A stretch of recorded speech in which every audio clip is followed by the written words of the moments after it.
We're introduced to modern-day Japan with a slight difference in that other kinds of species exist. Hundreds of years ago, they fought against humans, but eventually made peace. Now they live in harmony. The main character's father used to own a rental residence for yokai. After his sudden passing, the responsibility of owner and landlord fell to his son, Takahashi.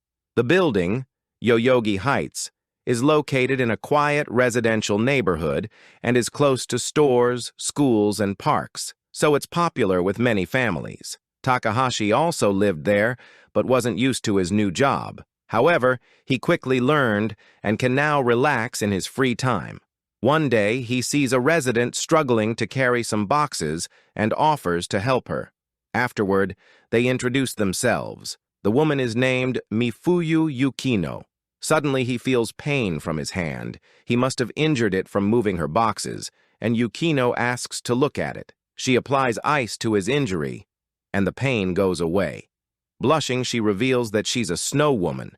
Takahashi admits he's never met one before. Yukino says it's rare for snow women to reveal themselves. She apologizes for being awkward, saying she's bad at conversations and can't keep one going. She always overthinks how the other person would feel if she said something, and because of that, she left her home village. She hasn't had much contact with anyone other than her husband. Takahashi comments that her husband is a lucky man, but she corrects him, saying he was. He passed away in an accident 2 years ago. There's a rumor that those who come in contact with snow women suffer misfortune, and those who marry them are cursed to pass away young. Takahashi thinks it seemed more like a rumor born from jealousy over their beauty. Because of it, many snow women keep their identities secret. They're usually portrayed as scary and beautiful, but Takahashi doesn't find Yukino scary at all. The next day, they meet again, but in less fortunate circumstances. Takashi, holding an overdue rent payment form, rings Yukino's doorbell. He dislikes doing these kinds of tasks. Yukino opens the door, and he informs her that she has overdue rent. She says she'll have it by next month, but the main issue is that she hasn't paid in months. He warns her that if this continues, he'll have to evict her. Yukino explains that the apartment is filled with memories of her husband. Takahashi tells her she's still young and beautiful, so she should focus on the future instead of the past. She gets upset at him and freezes his feet to the floor. She yells that this has nothing to do with him and turns to walk back into her apartment. She says that she opened up to him because he seemed different, then adds that the ice won't melt for a while.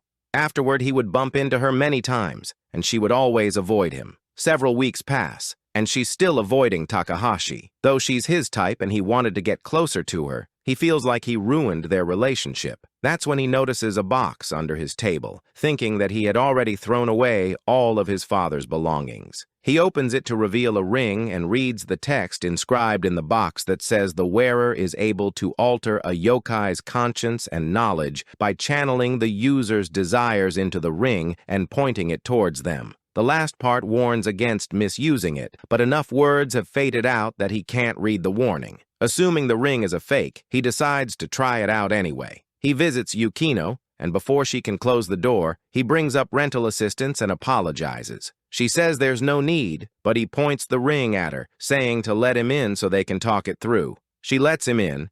He notices that the room is pretty cold. He's shocked that the ring actually worked and pulls out the rental assistance form, asking her to sign it. Now that he has a good chance to look at her, he notes that she looks really beautiful. He's heard of objects to ward off demons, but he'd never heard of anything that could manipulate someone's conscience. He asks her what she usually does with her free time, and she says she always does the Doujin activity that lonely people do. Takahashi is surprised to hear this and confirms with her what she said. Yukino explains that if snow women don't give birth, then their needs go up every year. She doesn't have kids and has only been with her late husband. This convinces Takahashi that the ring really works, because there's no way she would actually admit this. Curious about how far the power goes, he asks if he could see the melons she's growing in her garden. She agrees, and then they do Doujin things. The next day at a store, Yukino is disappointed to find out that the specialty dessert has sold out. Takahashi approaches her and brings up what happened yesterday, but she doesn't remember anything. He realizes that as long as she's under the ring's spell, she won't retain any memories. He apologizes for what he said before about moving on from the past, admitting that he was in the wrong and only wanted to cheer her up. Yukino also apologizes for losing her temper, admitting that she can't be like this forever but is still a little upset. She thanks him for worrying about her and says that if he really wants her forgiveness, he should buy the cream puffs from the store. It's recently gotten popular and is always sold out when she checks. She can't check earlier because she can't stand the midday heat. However, she quickly tells him to forget it and walks away. That night, Takahashi finds his father's diary, which reveals that there was once a shrine that had a ring but was demolished to build the apartment complex. The ring was later found and transferred to another shrine, but it somehow ended up with Takahashi. It weirded him out, but wearing the ring made him feel energized, so he never took it off. All of a sudden, he got overwhelmed with urges and felt like he couldn't survive if he didn't act on them. As if the ring was controlling him, he repeatedly went to Yukino's apartment to do Doujin things with her. His initial intention was to help her, but this wasn't the relationship he wanted, instead wanting to go steady with her. He visits her again and makes it so she now sees him as her boyfriend. He brings her the cream puffs she wanted, and as she eats them, he tells her to let him know if there's anything else he can do. She asks for a kiss, and afterward, they do Doujin things. Later in the shower, Takahashi reflects on her increased aggressiveness and wonders what will happen once the ring's effects wear off. Suddenly, Yukino appears behind him, asking why he left without saying anything. He notices that something is off about her and can't let this go any further, so he uses the ring and says it's late and they should call it a day. She laughs, unaffected, and he's surprised that the ring isn't working. They do more Doujin things again until Takahashi finds a chance to escape. Back at his apartment, he lies exhausted on his bed. He wonders what would have happened to him if things had continued, then feels a sting on his finger and notices the ring looks different. Questioning what's happening, he doesn't notice his door opening. Yukino approaches him from behind. He turns around and screams. He asks her what she's doing here, but she stays silent. Holding an icicle, she lunges towards Takahashi. He suddenly wakes up in the hospital. A doctor tells him that he was tossing and turning in his sleep. The doctor explains that he was found collapsed in his apartment, and if it had been any later, it would have been too late. He was almost devoured by the ring, and when the doctor pulls out a mirror, Takahashi can't see his reflection. The doctor explains that the curse from the ring is continuously draining Takahashi's life force, and his existence is barely hanging on, so that's why he can't see himself. Modern medicine can't help, but he was lucky that Yukino was with him. She wakes up beside his hospital bed, and the doctor explains that she was able to freeze the ring for the entire night and that it's less active against the cold. She was extremely worried about him and is glad he's okay. He realizes that everything wasn't a dream and wonders why Yukino was there. He asks her what she was doing in his room, but she doesn't know either. She only remembers seeing him lying on the floor and sensing evil power from the ring, then freezing it. Everything else is still a blur to her. Takahashi wonders if the spell wore off when she froze it and why she went to his apartment in the first place. Yukino breaks his train of thought, asking him what exactly the ring is. She says it looks familiar, then asks the doctor if it could be surgically removed or amputated. The doctor says it's not possible because curses and charms aren't their expertise and they usually require an exorcism. A long time ago, shrine maidens took care of these problems, but now they're quite rare. Takahashi says he knows of one. He's next seen climbing the stairs to a shrine, the feeling in his hand slowly fading as the ring feeds on him, and he wonders how long his body will last. Yukino, accompanying him, asks him to wait for her and for a quick break. Resting on the stairs, she admits that she usually craves sweets when tired. Takahashi asks if she eats out with friends on her days off. She replies that she doesn't have any friends, and she usually just reads on her days off. If she's never been somewhere before, she needs to mentally prepare herself to gather the courage to go. She's always self-conscious about standing out, and if it looks weird that she's alone. Takahashi suggests that she go with him, surprising Yukino. He came across somewhere he thought she'd like, and it'd be less scary for her if they went together.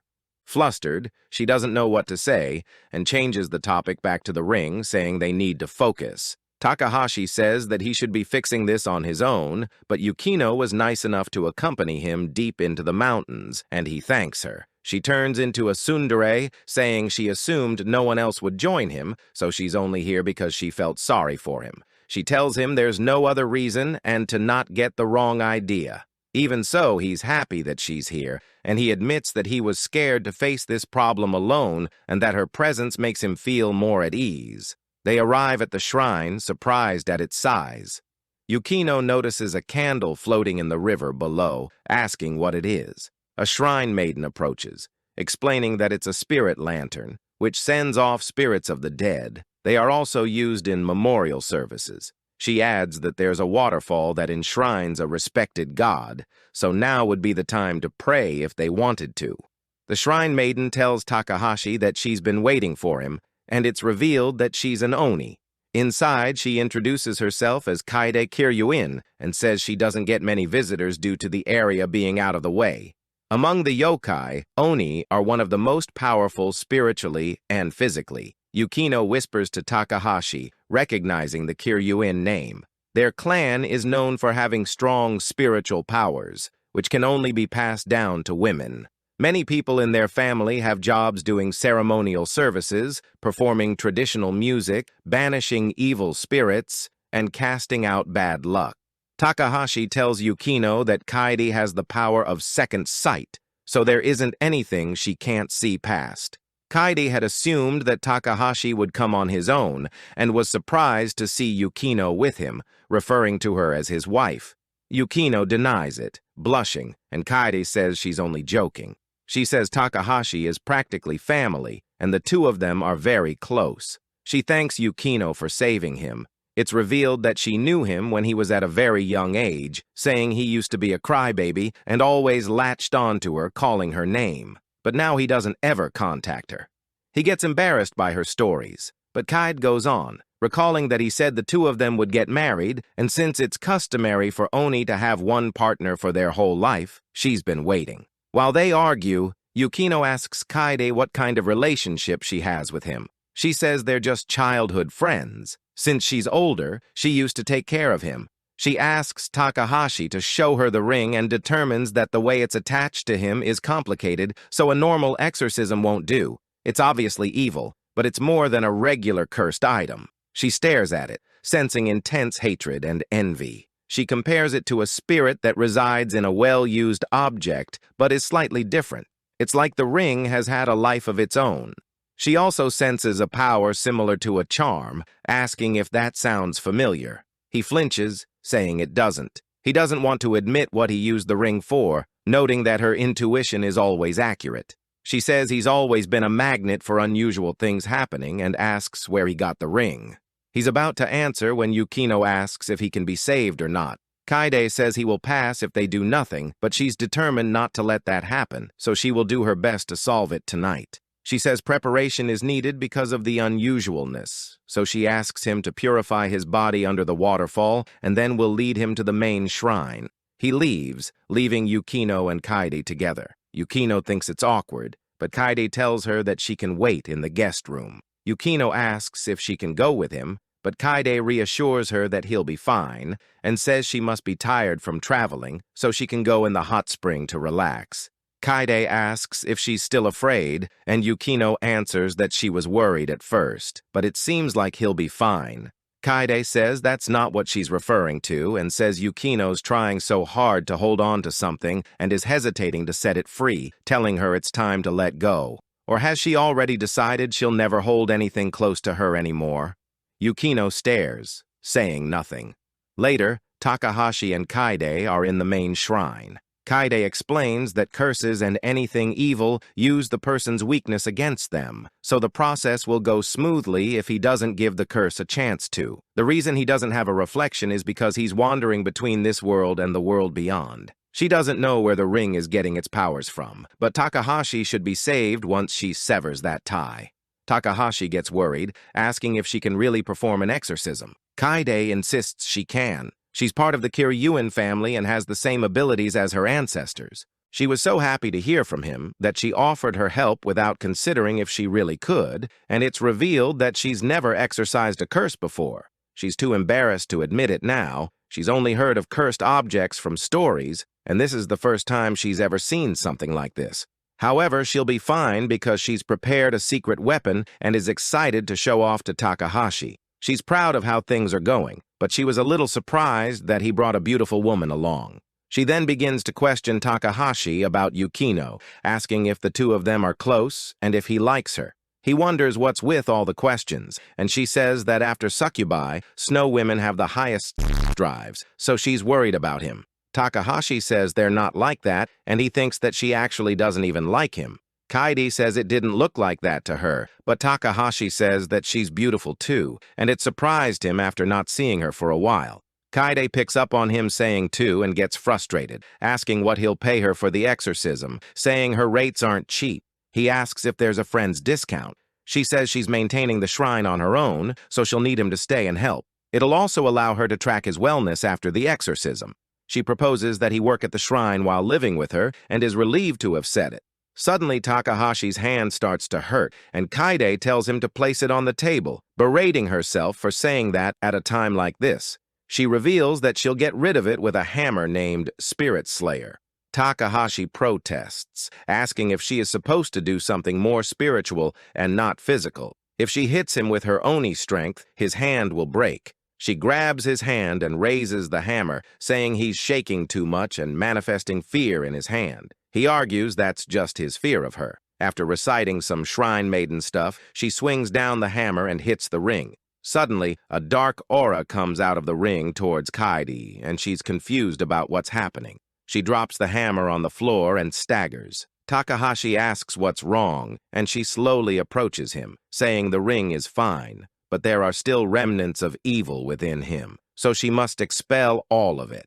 She then pulls out the juicer and says this is how she'll extract the rest of the evil energy. Midway, Kaede comes to her senses and realizes that she can't control her body. She concludes that the ring did this to her and can't believe that it has this kind of power. After more Doujin things happen, she can finally move her body. She doesn't want to admit that the ring controlled her, so she'll just pretend that everything was intentional. Takahashi commits all the way in the Doujin stuff, so Kaede wants to marry him. Afterward, the ring cracks and falls off his finger. Takahashi excitedly tells Kaede, who replies, of course she could do it, but is actually surprised it came off. Looking at the remains of the ring, she wonders what happened. She sensed its spiritual energy moments ago, but it suddenly ceased to exist. The energy she felt when she smashed the ring felt familiar, and she wonders about the ring.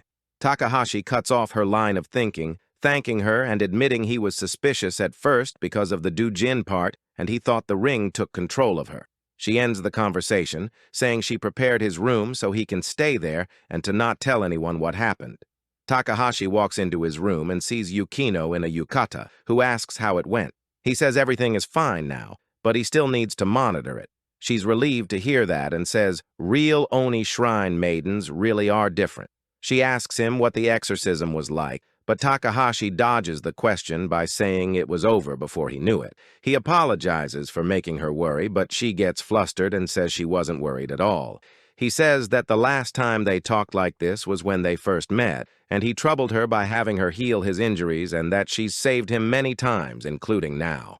She says that he's done the same for her, like carrying her boxes. She wanted to move on and was disposing of old memories, but she wasn't mentally prepared to. She thought if she got rid of a few things, she'd be able to move on, but she's still afraid. She apologizes for freezing him and acting childish. She's glad to have met him but couldn't be honest with him. Takahashi reflects on how he used the ring on her and walks away, saying that he's not the kind person she thinks he is. She stops him from leaving, saying she knows she doesn't pay rent and gives him a lot of trouble, but he's still kind to her. There's something she needs to tell him. She stutters, saying that she wants to apologize for coming here uninvited, and because of that, they were put in the same room with only one futon. Takahashi is sure that Kaede just forgot. He says not to worry, and that he'll just sleep in the corner so she can have the futon. Yukino brings up the hot spring here and that it can ease wounds. Takahashi says he used to go in the spring when he was younger and asks her if she's been in it. She has, and she says the water was just right and felt fantastic. Takahashi is surprised the water wasn't too hot for her, and she made sure to not stay in too long. He leaves to go in the hot spring, and after he leaves, Yukino stares at his shirt. She's then seen doing some solo Doujin things with his shirt, but Takahashi opens the door and sees her. She gets embarrassed and asks why he's here instead of at the hot spring. He wanted to go in, but it was frozen because she went in earlier. He notices that she's holding his shirt and she denies doing anything with it and says that she just happened to be holding it. Takahashi steps out, apologizing for not noticing. He says that he'll stay out of the room for a while. Yukino protests, saying that this is something that happens naturally. She gets so embarrassed that she runs out of the room, but Takahashi grabs her, accidentally falling on top of her. He asks if she's okay and blushes. They do Doujin things in the room and at the hot spring. The next day, Takahashi thanks Kaide for everything, telling her to come over so he can repay her. She's never been to his apartment before, so she'll get to see what it looks like. She daydreams that eventually they'll live together. She says managing the property may be hard work for him, but he can count on her to take care of him. But she's busy with her job as a shrine maiden and can't be with him all the time. However, Takahashi only asks where Yukino is. She's at the river with a lotus made out of ice and casts it off into the river, looking up happily. As the lotus goes down the river, it falls apart, revealing a ring inside as it falls deeper into the water. Much later, Takahashi is outside waiting for Yukino so they can go on a date. Somebody approaches him from behind, telling him he dropped something, putting it back into his hand. He thanks her and wonders what it is. She tells him that he needs to be more careful and he shouldn't lose what's important to him, revealing in his hand the same ring he destroyed. He calls this the consequences of his actions. And that's the end of Chapter 2. If you like this video, remember to subscribe. Chapter 3 has yet to be released, and the author said it'll be the final chapter. The title is called The Shy Snow Woman and the Cursed Ring. Let me know what you think of this Doujin.